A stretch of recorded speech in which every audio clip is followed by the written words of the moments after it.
কেন্দ্রের মকড্রিল ঘোষণা নিয়ে সমাজ মাধ্যমে নবদ্বীপ পৌরসভার পৌরপিতার বিতর্কিত মন্তব্য ভাইরাল সমাজ মাধ্যমে ভাইরাল হওয়া এই পোস্টের বিরুদ্ধে শনিবার নবদ্বীপ থানার নবদ্বীপ পৌরসভার পৌরপিতা তথা তৃণমূল কংগ্রেসের জেলা নেতৃত্ব বিমান কৃষ্ণ সাহার নামে লিখিত অভিযোগ দায়ের করে বিজেপি। এদিন সন্ধ্যার পর শহর জুড়ে জাতীয় পতাকা হাতে নিয়ে পাকিস্তানের বিরুদ্ধে একাধিক স্লো দিয়ে মিছিল করে শহরের আরাধ্য দেবী মা পরমা মন্দিরে দেশের সেনা জওয়ানের মঙ্গল কামনায় পুজো দেয়। এরপরই পুনরায় মিছিল করে নবদ্বীপ থানায় গিয়ে পৌরপতির নামে লিখিত অভিযোগ দায়ের করে বিজেপি। ভারতীয় জনতা পার্টির পক্ষ থেকে নবদ্বীপ থানায় একটা অভিযোগ দায়ের করতে বিষয়টা হচ্ছে গত 6 তারিখে আমরা ফেসবুকে একটা পোস্ট দেখতে পারলাম, এখানে নবদ্বীপের মাননীয় চেয়ারম্যান রয়েছেন, তিনি দেশের প্রধানমন্ত্রী সম্পর্কে একটা বিরূপ মন্তব্য করেছেন। তাতে করে এখানে রাষ্ট্রের প্রতি একটা অবমাননার জায়গা দেখা যায় এবং আমাদের যে সেনারা রয়েছে, যারা দিনরাত পরিশ্রম করে তারা লড়াই করছে, তাদের মনোবল ভেঙে দেওয়ার যে একটা প্রয়াস চালানো হয়েছিল নবদ্বীপের পৌরপতি বিমান কৃষ্ণ সাহার বক্তব্যের মধ্যে দিয়ে, তারই বিরুদ্ধে আমরা আজকে নবদ্বীপ থানায় এসেছি। ভারতীয় জনতা পার্টির পক্ষ থেকে আমরা একটা অভিযোগ দায়ের করে গেলাম এবং আমরা আগামী দিনে যাতে উনি দৃষ্টান্তমূলক শাস্তি পান তার জন্য আমরা আগামীতে যা যা করণীয় সেটা আমরা করব। আমাদেরকে অভিযোগপত্র নিয়েছে? হ্যাঁ, অভিযোগপত্র নিয়েছেন এবং উনি আমাকে রিসিভ করেও দিয়েছেন। আপনার নাম? আমার নাম শশধর নন্দী, আমি নবদ্বীপ বিধানসভার কনভেনার। পৃথিবীর 3 ভাগ জল 1 ভাগ স্থল, তাই পানীয় জলের অভাব নেই, কিন্তু বিশুদ্ধ পানীয় জল একটাই, বৃষ্টি অ্যাকোয়া। প্রতি ফোঁটায় আনে তৃপ্তি, মেটায় তেষ্টা। বৃষ্টি অ্যাকোয়া, বিশুদ্ধ পানীয় জল। টিকা জারি করেছে, কেননা যুদ্ধ লেগে গেলে সাধারণ মানুষকে সচেতন করাই লক্ষ্য। এই বিষয়ে আপনার প্রতিক্রিয়া?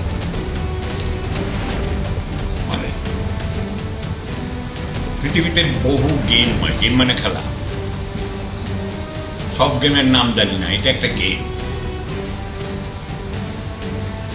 মানে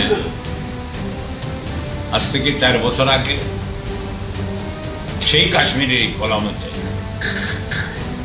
একটা বাস উড়িয়ে গিয়েছিল বিশ্ব, তারপরে সার্জিক্যাল স্ট্রাইক করেছিলেন মোদীবাবু। इमरान, हम तुमसे देखने का लिए सर्जिकल स्ट्राइक होगा। সার্জিক্যাল স্ট্রাইক করলো, বিশ্বের তাবর তাবর সাংবাদিকরা উড়ে গেল পাকিস্তানে, কত হাজার হাজার, ইন্ডিয়ার সব টিভি হাজার হাজার মেরে ফেলছে। ইন্ডিয়ার সব টিভিগুলি তো ব্যক্তিগত ওনার, বলছি স্বাভাবিকভাবে বিশ্বের সমস্ত লোক এখানে দেখছে কত লোক কিভাবে মারা গেল। এরা টর্চ লাইট দিয়ে খুঁজে পায়নি একটা ডেট, দেখলো শেষ প্রান্তে পর্বতের এক প্রান্তে পড়ে আছে 2টা কবুতর মৃত অবস্থা। এটা আপনাদের সকলে জানবে। আবার এখন নিজেরাই মেরেছে।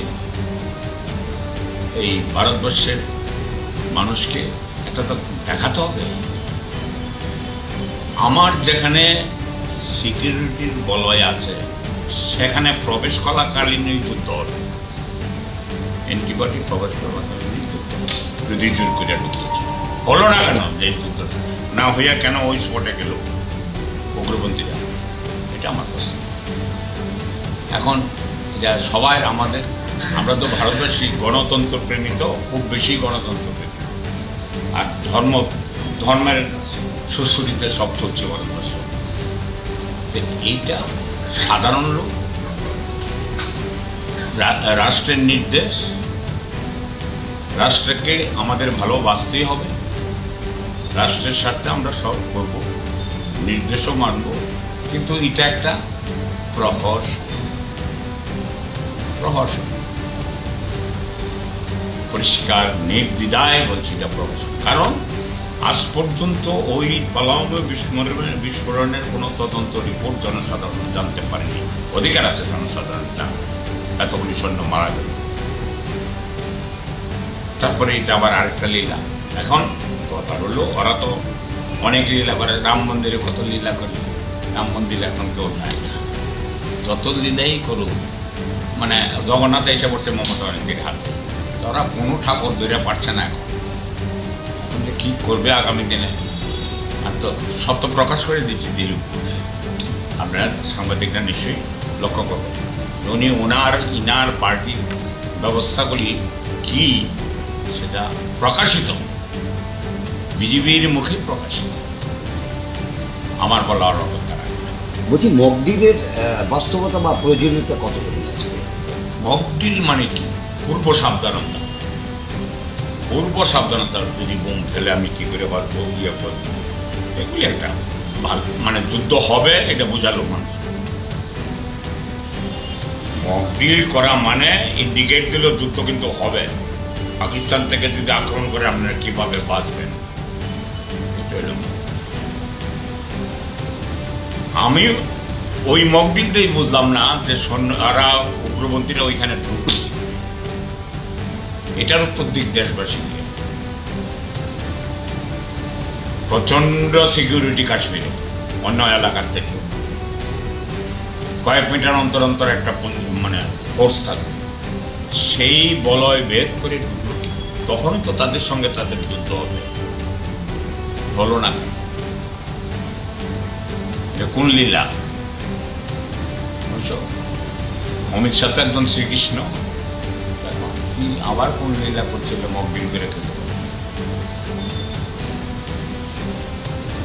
নদিয়ার সবথেকে বড় English medium school JRS public school, প্রায় ৩৫ বিঘা জমির ওপর গড়ে উঠেছে বিশাল ক্যাম্পাস। নার্সারি থেকে শুরু করে উচ্চ মাধ্যমিক, ITI college, law college, BEd college, ভর্তি চলছে। জেআরএস পাবলিক ব্যালকনি বা সিঁড়ির রেলিং, মডিউলার কিচেন বা ড্রয়িং রুম, এক কথায় আপনার স্বপ্নের বাড়িকে করে তুলুন আরো সুন্দর। Chakdah ply centre, gorgeous look বা কোয়ালিটি সবেতেই number 1। Chakdah ply centre, Chakdah ply centre, KBM, Chakdah, Nadia. আপনি কোথায় ইনভেস্ট করবেন, কেন করবেন, বুঝতে পারছেন না তো? সঠিক গাইডলাইন পেতে আজই আসুন নদিয়ার চাকদাতে নিবেদিতা প্রাইভেট লিমিটেডে। Nivedita private limited, marketing and distribution service. ঠিকানা KC Dutta road, Uttar Ghoshpara, Chakdah, Nadia. Chakdah aluminium centre, ply, কাঁচ, laminates, kitchen fittings, door lock, window ও অ্যালুমিনিয়ামের খুচরো ও পাইকারি বিক্রেতা। Chakdah aluminium centre, Purbalalpur 50 number রেলগেটের পাশে, চাকদা, নদিয়া। হোমওয়ার্কটা করেছো? হ্যাঁ স্যার। এ বাবা, ভুল করেছো কেন? চোখে কেমন ঝাপসা দেখছি, লিখতে আর পড়তে খুব সমস্যা হচ্ছে। চাকদার মডার্ন অপটিক্স থেকে ভালো চোখের ডাক্তার দেখিয়ে নাও। প্রতিদিন প্রকৃত চোখের ডাক্তার ও দৃষ্টি বিশেষজ্ঞ মডার্ন অপটিক্স, চাকদা। নদিয়া জেলার সবথেকে বড় বিল্ডার্স চাকদার মা মনসা বিল্ডার্স, রড ও সিমেন্টের পাইকারি ও খুচরো বিক্রেতা।